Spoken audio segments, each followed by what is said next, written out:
We're living through one of the, at least in my life, I'm 51.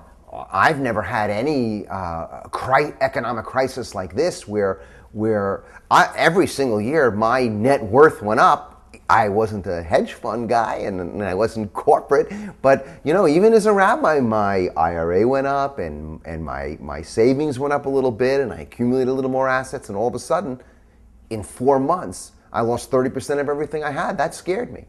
Now imagine around this country, all you have to do is read the newspapers and you see on a personal level, the most personal level, every family in this country in some way is hurting. Whether you were a billionaire who are now worth $250 million, and I know we don't feel sorry for them, but from a psychological perspective, it's very, very serious. And from the capacity of that person to actually be a philanthropist and help other people out, that's pretty serious. All the way down to what is obviously far more serious, a person who's lost a job, a person whose home has been foreclosed. And so the question, what do we do, is during a moment of this level of loss and vulnerability and uncertainty and insecurity is a fundamental human, psychological, and spiritual question.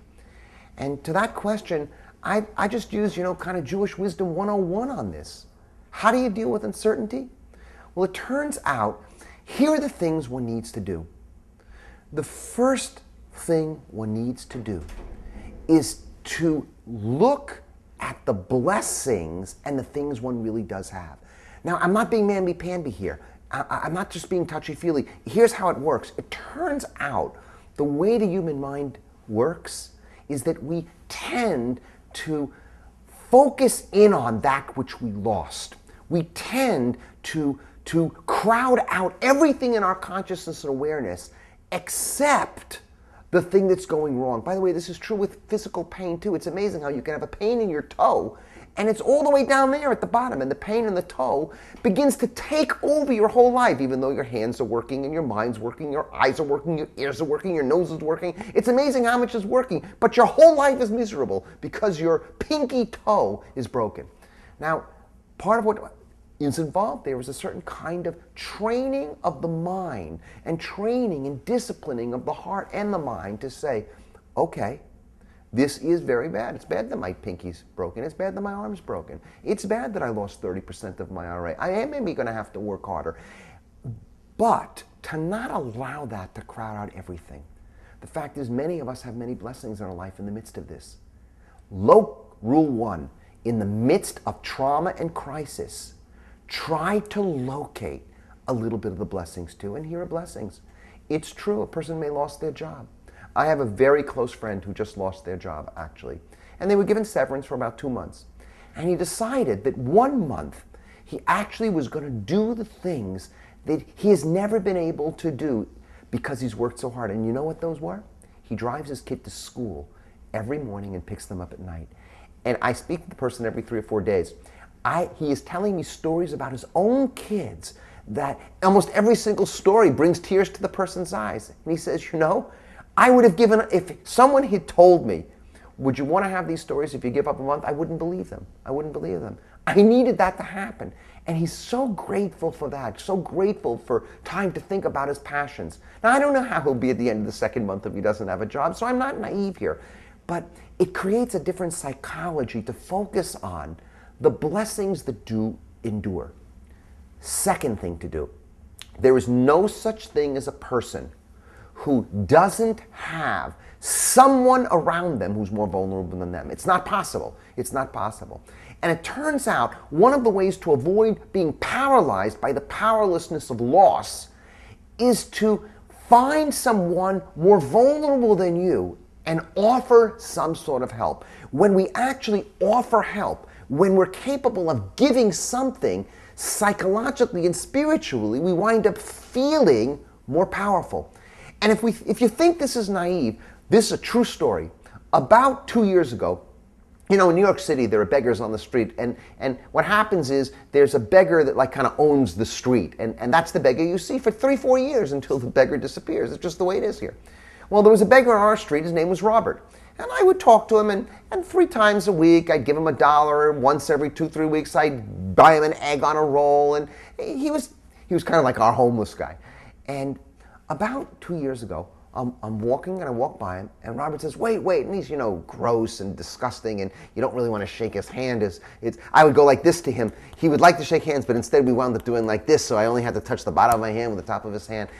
But you're also trying to treat him like a human being. Well, we walk by, and he says, wait.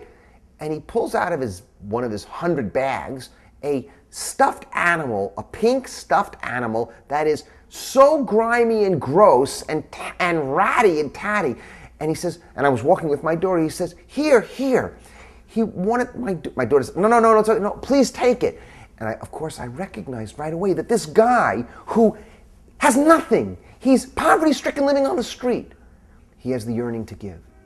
And in the taking from him, it actually, I believe, gave him, at least for that moment, a greater sense of self, a greater sense of power than if I had given him $1 at that moment.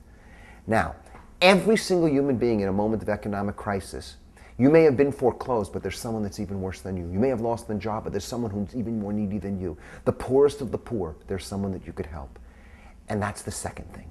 And the third thing actually is the most difficult thing of all. And I don't say this in blame, I really don't. But it turns out the economic crisis facing this country right now, while some genuinely are more responsible for it, every single person in the country is guilty. I am not a corporate financial wizard. I did not develop credit swaps, default swaps. I did not develop the securitization of risk wizardry. I did not do that. But you know what I did do? I had an apartment that I knew, was going up in value radically. And I felt much wealthier than I ever felt in my life. And you know what? I lived a little beyond my means. Did my credit card get taken away and I'm in jail and I go bankrupt? No. But the fact is, I lived a little beyond my means. And when everybody in a country lives beyond their means, when every single person lives believing that the excess is real, whether we took out loans that we ought not have taken down, because deep down we know you don't take what you can't pay for, then we are all implicated in what's happened in this country. From the lowest person on the food chain who did that, to the people who, yes, are more responsible because they actually built the models that bankrupted this country. So the third thing we need to do, right? The third thing we need to do is to say, how am I, in any way, shape, or form, responsible? Or how am I, in any way, shape, or form, did I contribute to where this country is with this economic crisis? Now you do those three things, and you begin to develop what I call psychological and spiritual capital. It's true, our financial capital has been diminished quite a bit in the last few months. But this is an opportunity to focus in on building the most enduring capital of all, spiritual capital.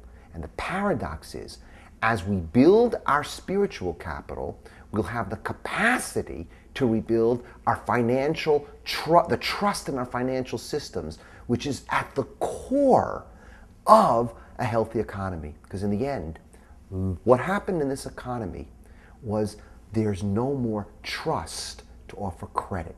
Well, trust and credit happen to be religious spiritual words that are now used in financial circles. Credit, to be able to build up zchut, merit and credit. Trust, emunah, bitachon in Hebrew. Trust is just another word for faith. Well, it turns out when faith and merit, when trust and credit get diminished and deplenished, the financial system comes down. So let's build up our spiritual capital. Let's build up our trust. Let's build up the credit between human beings by doing these things, and we'll make a comeback from this crisis.